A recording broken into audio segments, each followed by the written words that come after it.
Hello students, my name is Atisha Chhajer. I am a lecturer of Government Polytechnic College, Dungarpur.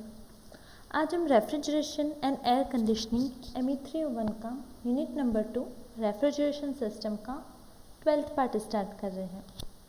Last class में हमने vapour absorption refrigeration system समझा था, उसकी हमने working समझी थी और कोफिशिएंट ऑफ परफॉर्मेंस पे हमने एंड किया था, जिसका ऑलरेडी मैं लेक्चर अपलोड कर चुकी हूँ, जो आप GPC डूंगरपुर की YouTube चैनल पर जाकर देख सकते हैं। आज हम पढ़ेंगे what is the difference between a vapour compression refrigeration system and a vapour absorption refrigeration system. Okay, so let's start it.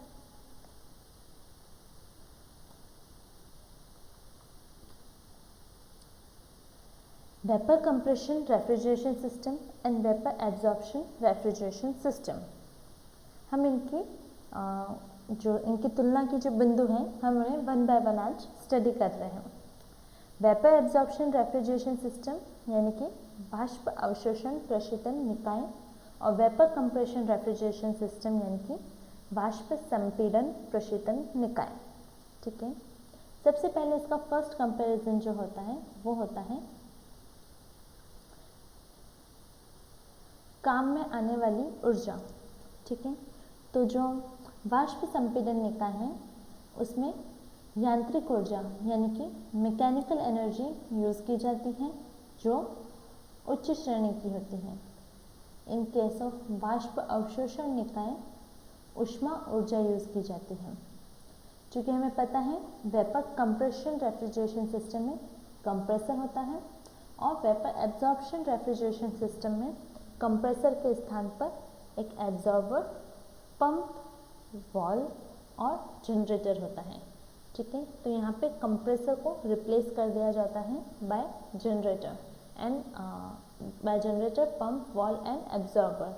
तो जो काम में आने वाली ऊर्जा है वो वेपर कंप्रेशन रेफ्रिजरेशन सिस्टम में उच्च श्रेणी की होती है, जबकि वेपर एब्जॉर्प्शन रेफ्रिजरेशन सिस्टम में निम्न श्रेणी की ऊष्मा ऊर्जा यूज़ की जाती है।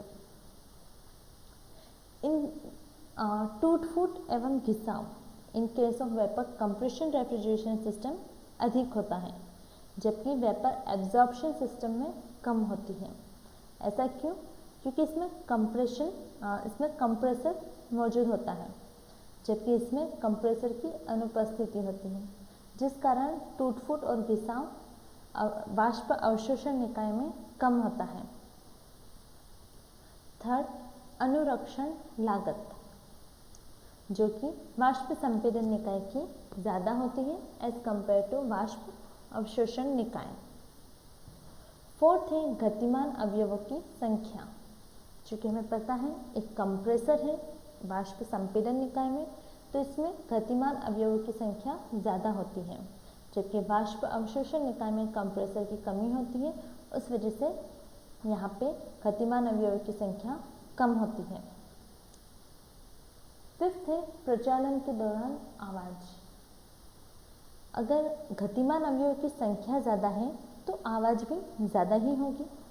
तो वेपर कंप्रेशन रेफ्रिजरेशन सिस्टम में चलित और गतिमान पुर्जों के कारण शोर अधिक होता है, जबकि बाष्प अवशोषण निकाय शोर रहित प्रचालन होता है, क्योंकि इसमें कंप्रेसर की अनुपस्थिति होती है, तो उस वजह से इसमें शोर नहीं होता है।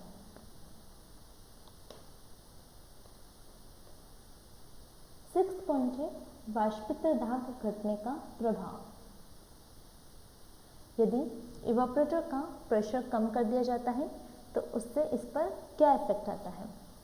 यदि इवापोरेटर का pressure vapour compression refrigeration system में कम किया जाता है तो इसकी क्षमता भी घट जाती है, जबकि वेपर एब्जॉर्प्शन रेफ्रिजरेशन सिस्टम में इवापोरेटर का दाब घटाने पर भी वह सफलतापूर्वक चलता है, यानी कि उसकी क्षमता पर कोई भी प्रभाव नहीं पड़ता या फिर कम प्रभाव पड़ता है।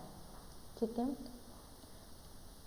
नेक्स्ट है सेवंथ, प्रशीतक के रिसाव की संभावना। इन case of vapour compression refrigeration system इसमें रिसाव की संभावना अधिक होती है, जबकि वेपर एब्जॉर्प्शन रेफ्रिजरेशन सिस्टम में रिसाव की संभावना कम होती है। 8 निष्पादन गुणांक जिसे बोलते हैं कोफिशिएंट ऑफ परफॉर्मेंस, जिसे हम COP से व्यक्त करते हैं। वेपर कंप्रेशन रेफ्रिजरेशन सिस्टम का COP अधिक होता है। वेपर एब्जॉर्प्शन रेफ्रिजरेशन सिस्टम का COP अपेक्षाकृत कम होता है तथा समान क्षमता के लिए अधिक ऊर्जा की आवश्यकता होती है। तो vapour compression refrigeration system while we comparing COP is better than the vapor absorption refrigeration system. 9th है आवश्यक स्थान। In case of vapour compression refrigeration system कम स्थान की आवश्यकता होती है, जबकि वेपर एब्जॉर्प्शन रेफ्रिजरेशन सिस्टम में अपेक्षाकृत ज़्यादा स्थान घेरता है, क्योंकि इसमें एक कंप्रेसर को रिप्लेस कर दिया गया है और उसकी जगह 3 यूनिट्स एक्स्ट्रा लग गई हैं, जो कि absorber, pump and valve and generator, जिस वजह से ये ज़्यादा स्थान घेरता है। 10th प्रशीतक की चार्जिंग।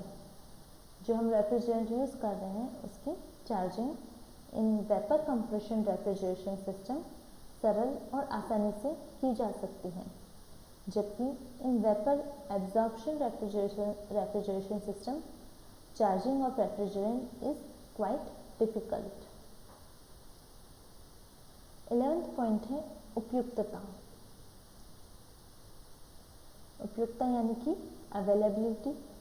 जब आवश्यक COP अधिक हो, जैसे कि बड़ी औद्योगिक प्रशीतन इकाइयाँ, तो हम इसको कहाँ यूज़ करते हैं? वेपर कंप्रेशन रेफ्रिजरेशन सिस्टम को वहाँ यूज़ किया जाता है जहाँ पे COP ज़्यादा चाहिए, कोफिशिएंट ऑफ परफॉर्मेंस ज़्यादा चाहिए होता है।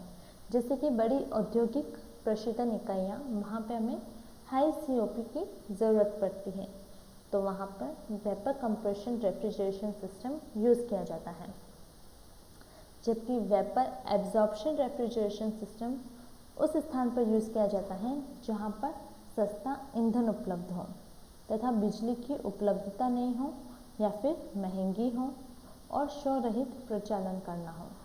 ठीक है, जहाँ पे सस्ता ईंधन उपलब्ध हो या फिर बिजली की उपलब्धता नहीं हो, क्योंकि इसमें हम जनरेटर यूज़ कर रहे हैं। ठीक है, तो हम ऐसे जगह पर हम इसे यूज़ करेंगे जहाँ पर शोर रहित प्रचालन की ज़रूरत हो या फिर बिजली की उपलब्धता नहीं हो।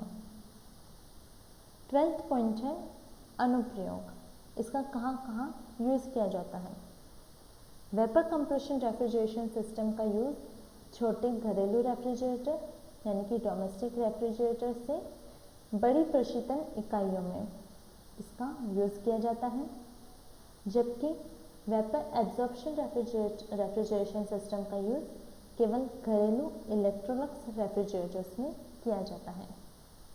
घरेलू इलेक्ट्रोलक्स रेफ्रिजरेटर ये क्या होते हैं उसका लेक्चर आप इसका पार्ट 13 देखेंगे, तो उसमें मैंने एक्सप्लेन कर रखा है कि इलेक्ट्रोलक्स रेफ्रिजरेटर्स क्या होते हैं।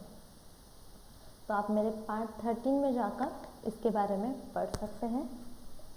तो आज हमने पढ़ा difference between vapour compression refrigeration system and vapour absorption refrigeration system.